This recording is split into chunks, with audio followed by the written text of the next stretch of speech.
Well, howdy there, Internet people. It's Bo again. So, today we are going to talk about Georgia and the report now that it's been released and what it means. And the big question from quite a few people, is it a nothing burger? Depends on how you quantify nothing burger, I guess. We didn't learn much.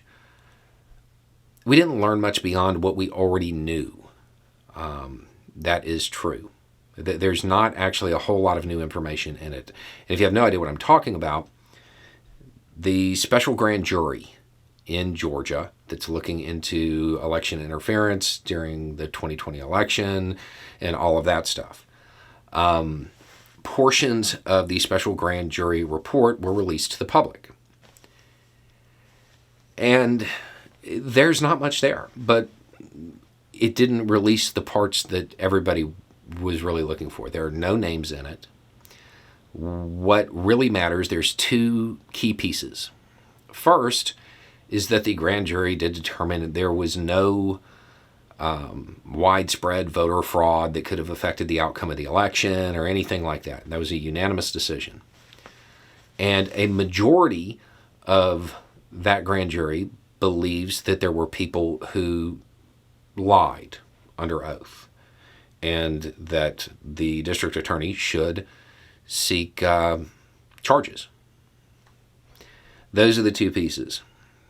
There wasn't much there that we didn't already know, and there wasn't a lot of extra language to provide us any hints. What we have to go on is the reasoning behind only releasing part of it. The reason it was released the way it was to protect people's due process rights. Meaning, they don't want this information to go out before the people were actually indicted and had the ability to counter whatever's there. Releasing it too early could violate their due process. That would only be a concern if people were going to be indicted. The recommendations as far as indictments, that's not included in what was released. So, is it a nothing burger? There's nothing really new there.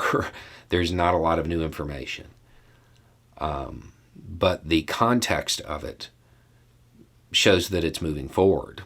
I would also suggest, if the grand jury feels that it was lied to the degree that they're recommending the district attorney pursue charges, you have to wonder what they were lied to about and what evidence made them certain that it was a lie and what the person lying was lying about, if they were.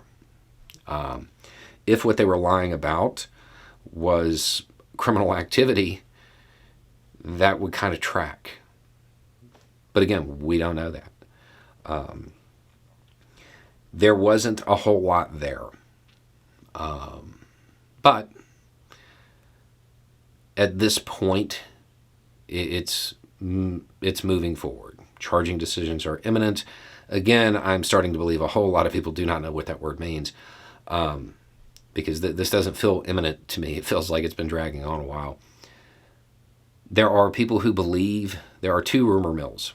One says the grand jury to actually indict will convene in March. The other says it's already convened. I have no idea which one of those is true, but that's where we're at. And at this point, I don't expect any more information until the district attorney decides to make it public. There were some interesting lines about protecting the due process rights, particularly of those who didn't testify before the grand jury. And as far as I know, there's kind of only one person that might be directed at. And he used to be in the Oval Office. But at this point, it's going to be all speculation until the district attorney decides to either announce the intentions or comes back with an indictment or comes back and says, yeah, we can't make it stick, or they really didn't do anything wrong. So at this point, all eyes are on her.